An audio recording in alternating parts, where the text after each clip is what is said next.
जय सिया राम। श्री हनुमान जी अपने भक्तों को आने वाले संकटों से भी आगाह कर देते हैं, बचा लेते हैं। कोई भी अगर श्री हनुमान जी की शरण में है और उन्हीं की जो प्रतिमूर्ति है बाबा नीम करोली जी महाराज, उनका भक्त है, उनका सुमिरन करता है, तो जीवन में कितनी भी बड़ी परेशानी, कितनी भी बड़ी कठिनाई आ गई हो, उसका निराकरण भी तुरंत हो जाता है। बड़ी अद्भुत लीला है बाबा नीम करोली जी महाराज की।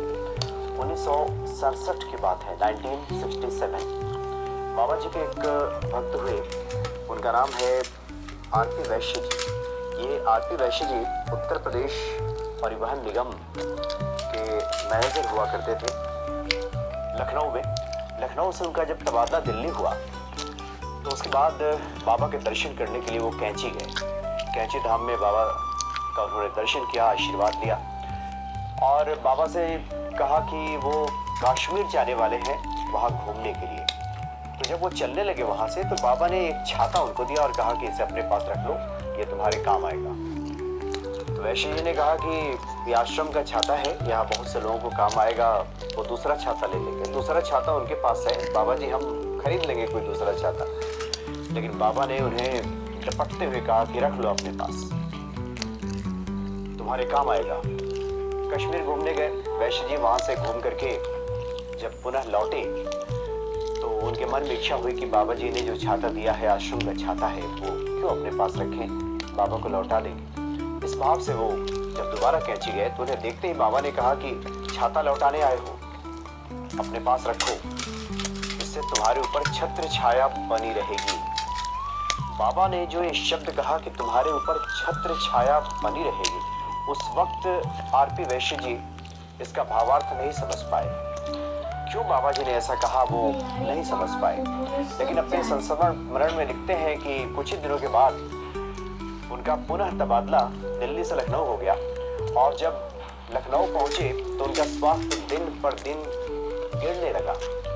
उनको जिगर का रोग हो गया, तिल्ली बढ़ गई जिगर में। वहाँ उन्होंने जांच कराया तो पता चला कि 13 सेंटीमीटर ये तिल्ली बढ़ गई है, इसलिए पुनः दिल्ली जाना पड़ेगा और वहाँ एम्स में इलाज होगा। तो इसलिए वो दिल्ली आ गए, एम्स में गए, वहाँ इलाज चलने लगा। तब तक दिल्ली का जो पुराना घर था अभी उन्हीं के पास था। तो दिल्ली में जब एम्स में वो भर्ती थे, इलाज चल रहा था, तो एक बार उनकी पत्नी जब घर लौटी तो उन्होंने देखा कि एक छाता पड़ा हुआ है। पति की कही बात उन्हें ध्यान आ गई कि बाबा जी ने ये छाता दिया था और कहा था कि ये छत्र छाया तुम्हारे ऊपर रहेगी। इधर एम्स में डॉक्टर ने कह दिया था कि 6 महीने तक इलाज चलेगा और 13 सेंटीमीटर चूंकि ये तिल्ली है, इसलिए प्रत्येक महीने धीरे धीरे कम होगा और 6 महीने उन्हें अस्पताल में ही रहना होगा। बड़ी मुश्किल स्थिति आ गई। जीवन यापन से लेकर के रोजी रोटी, जो नौकरी चल रही है उसका क्या होगा, बहुत सारी दिक्कतें उनके सामने आ गई थी। तो पत्नी ने बाबा जी की कही हुई बातों पर ध्यान दिया कि छत्र छाया बनी रहेगी और उस छाता को ले जाकर डॉक्टर से कहे बिना ही उन्होंने एम्स में आरपी वैश्य जी के सिरहाने रख दिया, तकिया के नीचे छुपा करके।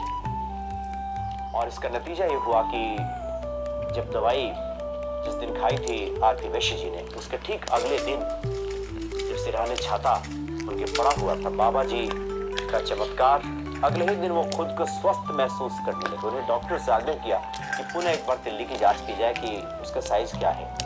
डॉक्टर्स नहीं माने, उन्होंने फिर आग्रह किया, अधीक्षक तक बात पहुंची तो इनके आग्रह पे पुनः जांच की गई तो पाया गया कि तिल्ली का जो साइज बिल्कुल जितना नॉर्मल होना चाहिए उतना हो गया है। डॉक्टर को बड़ा आश्चर्य हुआ कि ऐसा कैसे संभव है कि एक खुराक दवाई अभी दी गई है, 6 महीने अभी इलाज चलता और इतनी जल्दी ये बीमारी दूर कैसे हो गई। तो आरपी वैश्य जी ने वो छाता दिखाते हुए कहा कि ये इसका चमत्कार है, ये बाबा नीम करोली जी महाराज का चमत्कार है। और जो बाबा नीम करोली जी महाराज के भक्त हैं, जो श्री हनुमान जी के भक्त हैं, उनके लिए कुछ भी असंभव, कुछ भी मुश्किल इस दुनिया में होता ही नहीं है।